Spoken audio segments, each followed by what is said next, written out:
Oi, gente. Graça e paz do nosso Senhor Jesus Cristo. Tudo bem com vocês? Vamos para o nosso momento com Deus? Eu trouxe aqui, gente, uma oração para compartilhar com vocês. O nome dessa oração é Dependentes do Espírito. E a oração diz assim: Deus, reconheço minha fraqueza e limitação humana. Hoje clamo por tua presença poderosa dentro de mim. Ensina-me a depender do teu Espírito Santo. Pois como Paulo declarou, nem com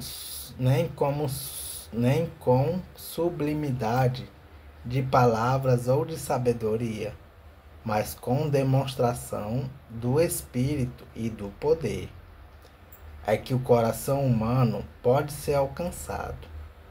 1 Coríntios, capítulo 2, versículos 1 a 4. Que minha vida não esteja fundamentada em minha sabedoria, mas no poder do teu Espírito. Revela os mistérios da fé e renova meu coração. Senhor, abre meus olhos espirituais para entender as verdades que só o Espírito pode desvendar. Mas que eu não espere por isso para te seguir. Dai-me sensibilidade para ouvir tua voz e coragem para obedecer ao que me instrui, mesmo quando minha mente ainda não compreende.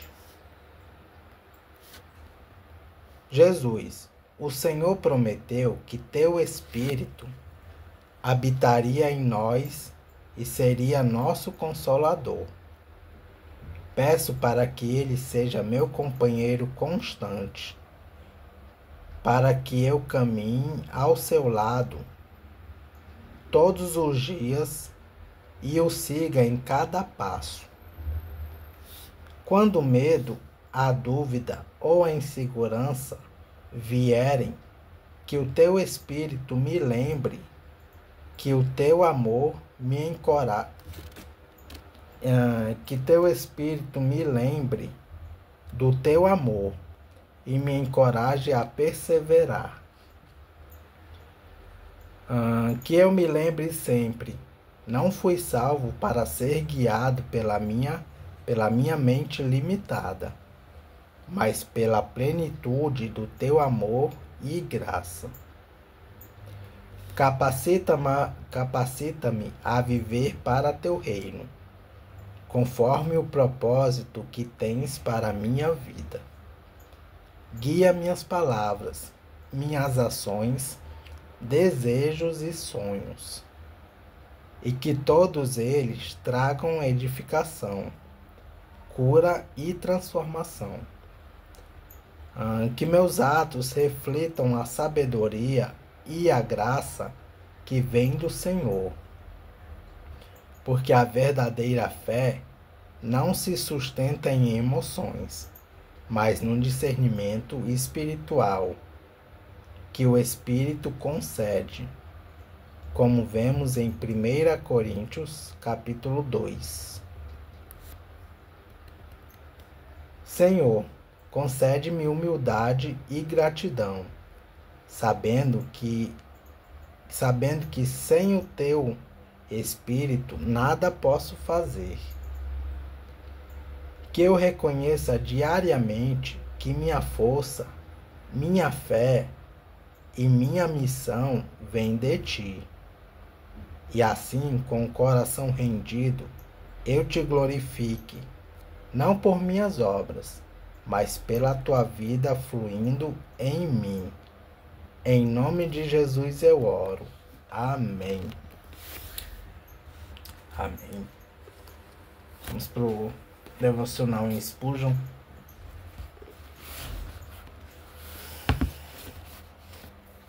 E o devocional de hoje é referente a João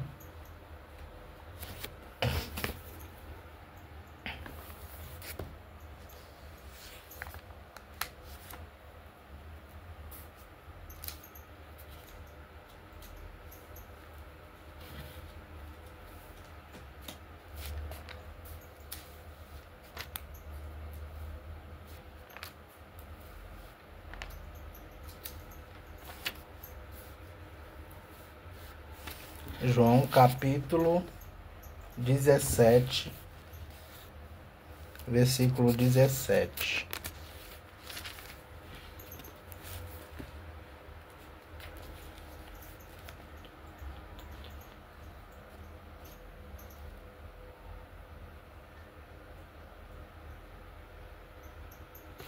Vamos ler do 17 até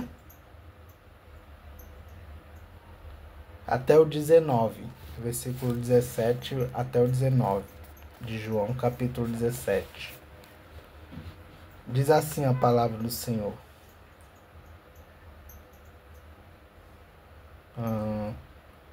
Que eu não sou do mundo, eles também, que eles sejam teus por meio da verdade. A tua mensagem é a verdade.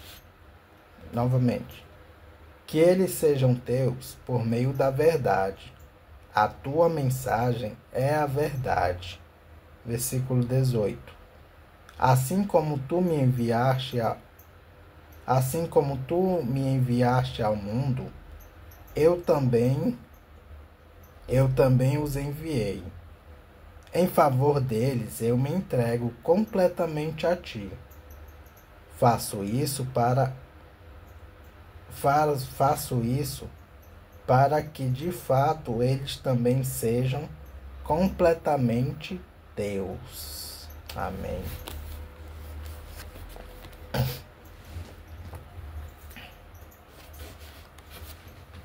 E o devocional de Spurgeon diz assim: a santificação começa na regeneração. O Espírito de Deus veste no homem este novo princípio de vida, pelo qual ele se torna uma nova criatura em Cristo Jesus.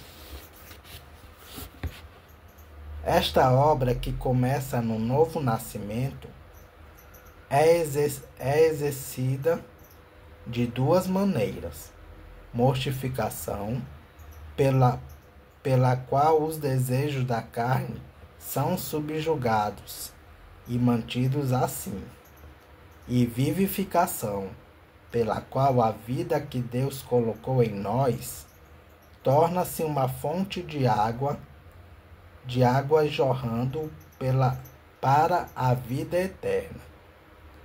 Isto é exercido todos os dias, no que é chamado de perseverança, por meio da qual o cristão é preservado e mantido em um estado gracioso, de modo a abundar em boas obras, para o louvor e a glória de Deus, e o culmina ou chega à perfeição em glória. Quando a alma, sendo inteiramente expiada, é tomada para habitar com seres santos à destra da majestade nas alturas. Mas, mesmo que o Espírito de Deus seja o autor da santificação, há, no entanto, uma intervenção que não deve ser esquecida. Santifica-os, disse Jesus. Na verdade, a tua palavra é a verdade.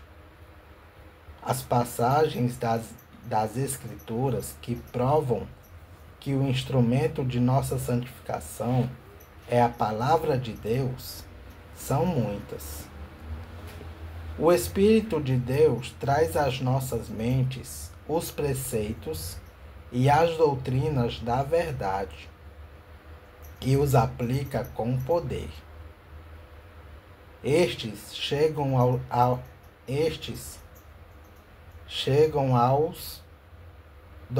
aos ouvidos e são recebidos no coração.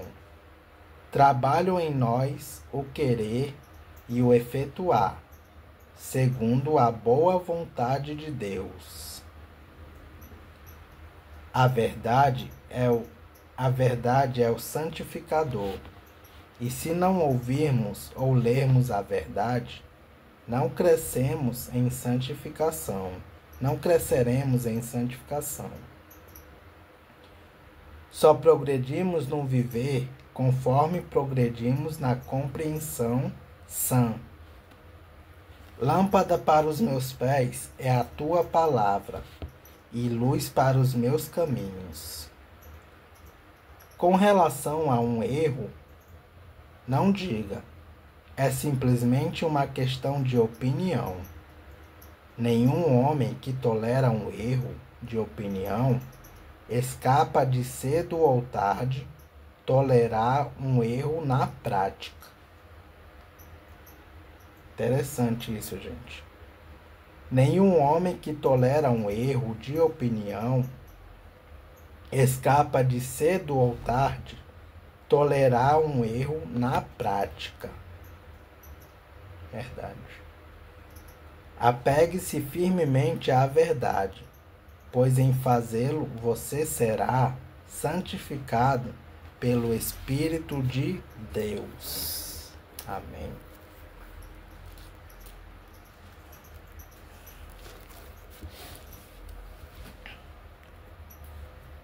Vamos continuar a leitura da palavra de Deus.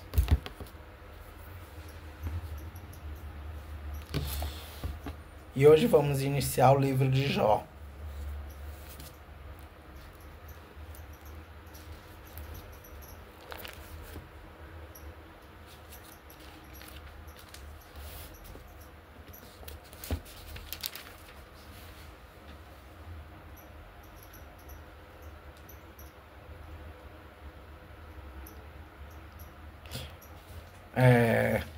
Um estudo sobre esse capítulo diz assim, sobre esse livro, na verdade. Introdução. O conteúdo diz assim: o livro de Jó tem 3 pequenos trechos em prosa. Capítulo 1 e 2. Versículo 30, capítulos 1 e 2 e capítulo 32, versículos 1 a 6 e capítulo 42, versículos 7 a 16. O resto do livro está escrito em forma de poesia. Nesse livro, conta-se a história dos sofrimentos de um homem bom, honesto e fiel a Deus. Por sugestão que Satanás faz a Deus, Jó perde de uma hora para outra riquezas, filhos e filhas, e é vítima de uma doença da pele dolorosa e nojenta. 3 amigos visitam Jó para consolá-lo. Em diálogos poéticos, procuram achar explicação para tanta desgraça e afirmam que Jó está sofrendo porque pecou.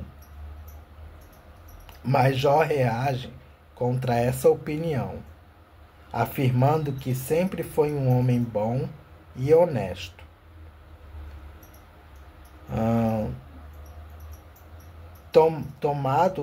Tomado da angústia e de dúvidas, Jó chega a desafiar Deus, exigindo uma explicação para os seus sofrimentos. Ele deseja ser aceito por Deus e considerado pelos outros como um homem bom e correto. Os diálogos que Jó manteve com seus amigos numa série de três, aparecem nos capítulo 3, versículo 31. O primeiro diálogo nos capítulos 3, versículo 14. O segundo diálogo nos capítulos 15 versículo 21, e o terceiro diálogo nos capítulos 22. Na verdade, gente, deixa eu fazer uma correção aqui, desculpa. Os diálogos que Jó manteve com seus amigos, numa série de 3, aparecem nos capítulos 3 até 31. O primeiro diálogo nos capítulos 3 a 14. O segundo diálogo nos capítulos 15 a 21. E o terceiro diálogo nos capítulos 22 a 27. O primeiro diálogo nos capítulos 13 a 14 começa com a queixa de Jó. Capítulo 3. Em seguida, cada amigo fala. Ele faz, capítulo 4 a 7, Bildade, capítulo 8 a 10, e Zofar, capítulos 11 a 14, e Jó dá resposta a cada um deles. Na sua segunda série, que vai do capítulo 15 a 21, os diálogos são menos extensos. Os amigos diálogo com Jó, falando na mesma ordem da primeira série, que vai do capítulo 3 ao 14. Ele faz, que vai do capítulo 15 ao 17. Bildade, que vai dos capítulos 18 a 19. E Zofar, capítulo 20 a 21. Na terceira e última série de diálogo, capítulo 22, versículo 1, e capítulo 27, versículo 23, Jó e os seus amigos falam nesta ordem. Ele faz, capítulo 21, versículos 1 a 30. Jó, capítulo 23, versículos 1 a 24. Zofa, capítulo 24, versículos 18 a 25. Bildade, capítulo 25, versículos 1 a 6. Jó, capítulo 26, versículos 1 a 4. Bildade, capítulo 26, versículos 5 a 14. Jó, capítulo 27, versículos 1 a 12. E Zofa, capítulo 27, versículos 13 a 23. No capítulo 28, aparece um elogio à sabedoria, e logo em seguida, a defesa final de Jó, que vai dos capítulos 29 a 31. Depois entra em cena um quarto sábio mais jovem que os 3 amigos de Jó, chamado Eliú, capítulos 32 a 37. De Eliú nada se diz no início do livro, nem no final, e Jó também não lhe dá resposta. Eliú não diz nada de novo, e tem-se a impressão de que com seu aparecimento em cena, o autor do livro tem o objetivo de mostrar como são falhas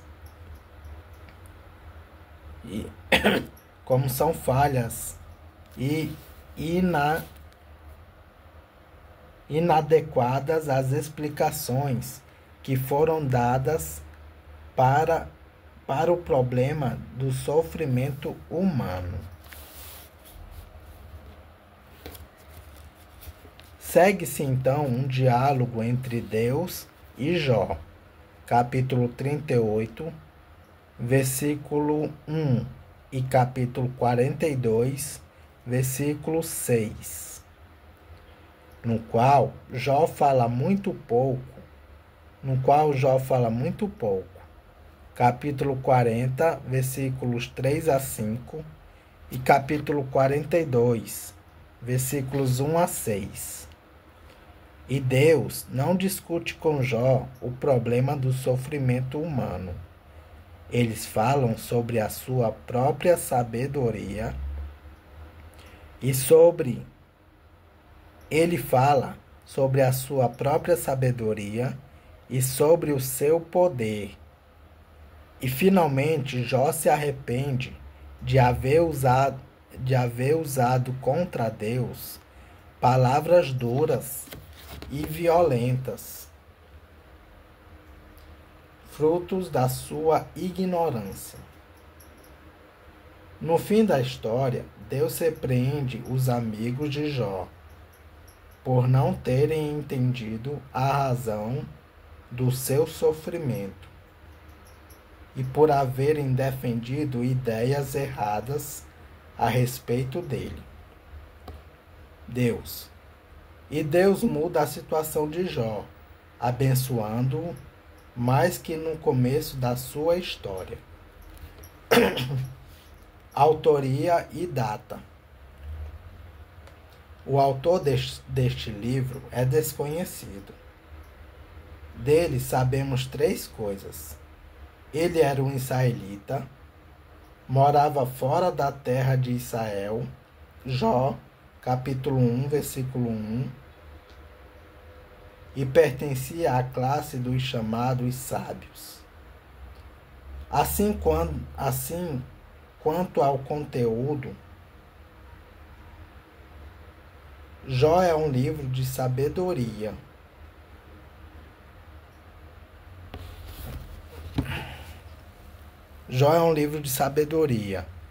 Quanto à forma, classifica-se como poético.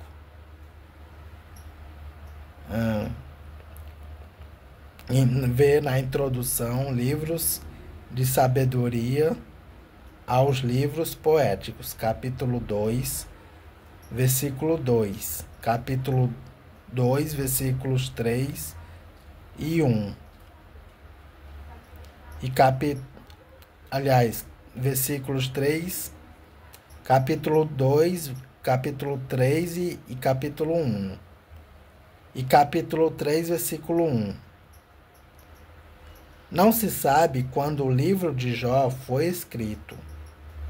Alguns autores entendem que o livro pertence ao período dos patriarcas, entre 1800 a 1900 a.C. Enquanto que a maioria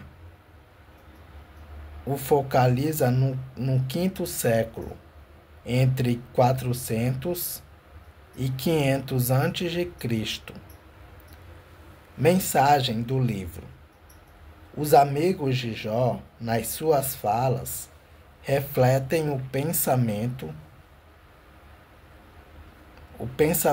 corrente naquele tempo, segundo o qual o sofrimento é sempre resultado do pecado. Se Jó está sofrendo, é porque pecou. A justiça de Deus, diziam eles. Porque pecou. A justiça de Deus, diziam eles, se manifesta nisso. Ele castiga as pessoas mais e cobre de bênçãos as pessoas boas. A lei ensinava isso. Deuteronômio 28. Os sábios também. Jó, capítulo 4, versículo 7 a 11. E Salmo 37, versículo 92. Provérbios capítulo 10, versículos 27 a 30. E também os profetas Isaías, capítulo 13, versículo 10, capítulo 49, versículo 4 e capítulo 61, versículo 8. Jeremias, capítulo 23, versículo 12. Ezequiel, capítulo 7, versículo 9, capítulo 7, versículos 8 e 9. Oséias, capítulo 4, versículo 9. Sofonias, capítulo 1, versículos 9 a 12. E Ageu, capítulo 2, versículos 15 a 19.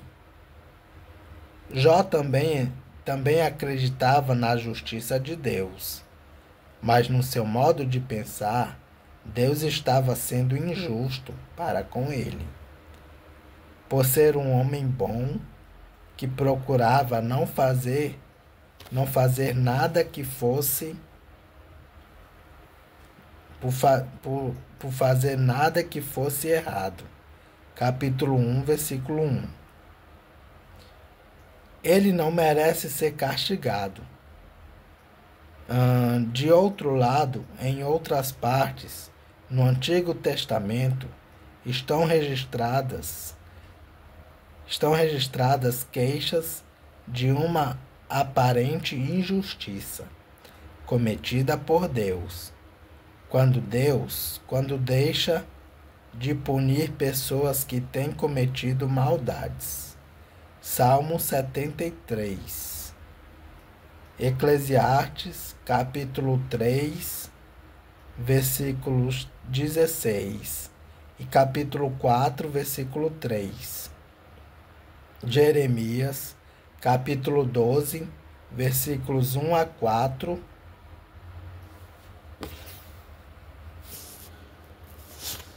Abacuque, capítulo 1, versículos 2 a 4.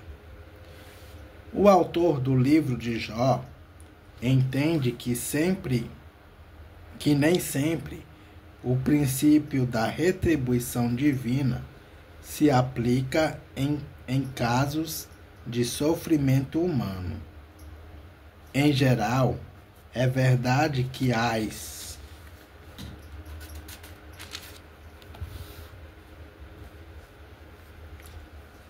as pessoas mais são castigadas por causa dos seus pecados e que as pessoas boas recebem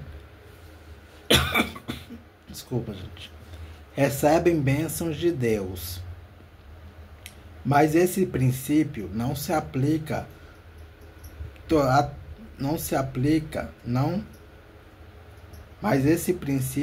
explica todos os casos de sofrimento que há no mundo.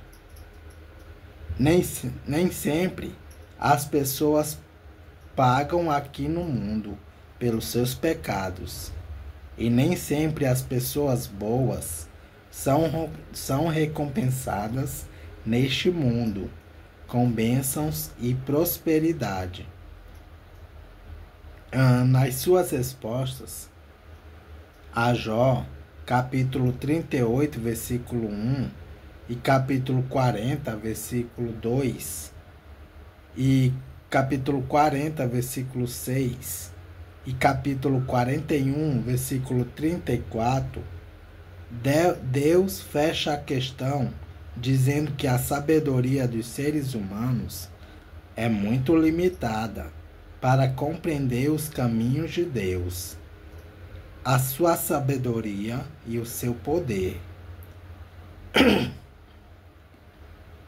Tanto Jó como os seus amigos não sabiam que os sofrimentos dele estavam sendo causados por um desafio que Satanás tinha feito a Deus. Satanás diz que Jó é fiel a Deus enquanto vive na prosperidade e é coberto de bênçãos. Mas se lhe acontecerem desgraças e sofrimentos, ele amaldiçoará a Deus. E cabe a Satanás provar se a fidelidade de Deus, de Jó, é ou não uma questão de interesse próprio. Jó passa pelas provas e não amaldiçoa a Deus. Depois, na conversa com os amigos, ele reclama contra Deus. Versículo 6, capítulo 6, versículo 4 e capítulo 13, versículo 25. Mas no final se arrepende. Capítulo 42, versículo 6. E volta a confiar inteiramente nele. A solidão do sofrimento e a sensação da ausência de Deus atormentam Jó. Embora tenha se revoltado contra Deus, ele anseia encontrá-lo e ter comunhão com ele. Capítulo 13, versículo 24, capítulo 14, versículo 13 a 17 e capítulo 23, versículos 3 a 6. E essa esperança se cumpre afinal. Capítulo 42, versículos 4 a 5.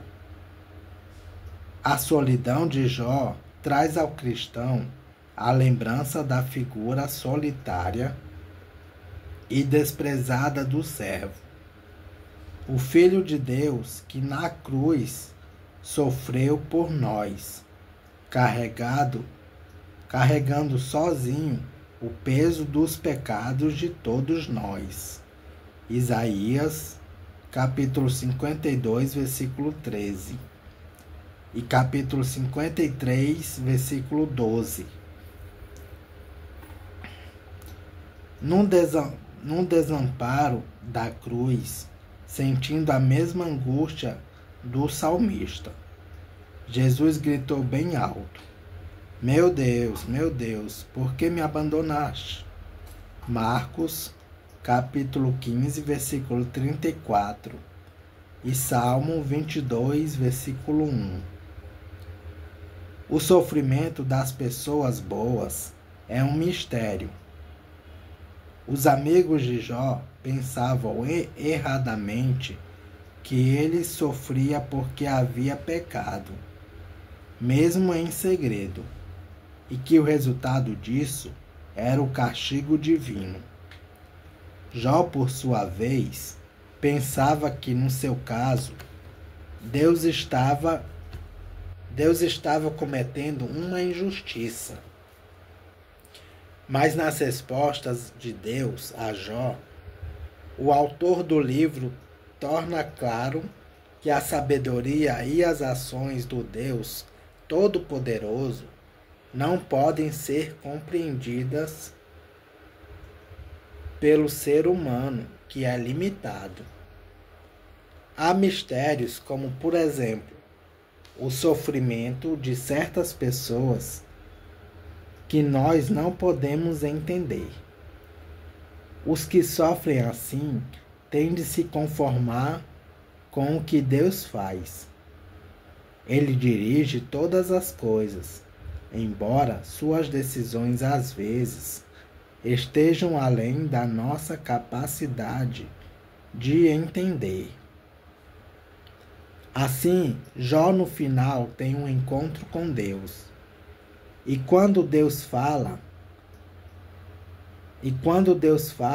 a palavra divina leva Jó a adotar uma atitude de humildade e de aceitação de uma situação que o seu limitado entendimento não pode compreender nem explicar. Esquema do conteúdo. Cena inicial. Capítulos 1 e 2. Jó e a sua família, que vai do capítulo 1, versículos 1 a 5. Deus, Satanás e Jó. Capítulo 1, versículo 6 ao capítulo 2, versículo 10. Jó e os seus amigos. Capítulo 2, versículos 11 a 13. Diálogos entre Jó e os seus amigos. Capítulo 3 a 31. Primeiro diálogo, capítulos 3 a 14. Segundo diálogo, capítulo 15 a 21. Terceiro diálogo, capítulo 22 a 27. Elogio da sabedoria, capítulo 28. Defesa final de Jó, capítulos 29 a 31. As falas de Eliú, capítulo 32 a 37. Diálogo final entre Deus e Jó, capítulo 38, versículo 1 e capítulo 42, versículo 6. Primeira resposta de Deus a Jó, capítulo 38, versículo 1. E capítulo 40, versículo 2. Primeira resposta de Jó a Deus, capítulo 40, versículos 3 a 5. Segunda resposta de Deus a Jó, capítulo 40, versículo 6 e capítulo 41, versículo 34. Última resposta de Jó a Deus, capítulo 42, versículos 1 a 6. Cena final, capítulo 42, versículos 7 a 17. Os três amigos de Jó, capítulo 42, versículos 7 a 9. Jó e a sua nova família, capítulo 42, versículos 10 a 17. Introdução do capítulo 1. Jó e sua família. Os dois primeiros capítulos de Jó são escritos em prosa. Eles tratam da família de Jó, capítulo 1, versículos 1 a 5. E de duas provas a que é submetido. Essas provas, com a permissão de Deus, são usadas por Satanás para mostrar que Jó não é sincero na sua fé. Capítulo 1, versículo 6 e capítulo 2, versículo 10. As cenas acontecem no céu, onde Deus ouve relatórios dos seus assistentes. 1 Reis, capítulo 22, versículo 19 a 22.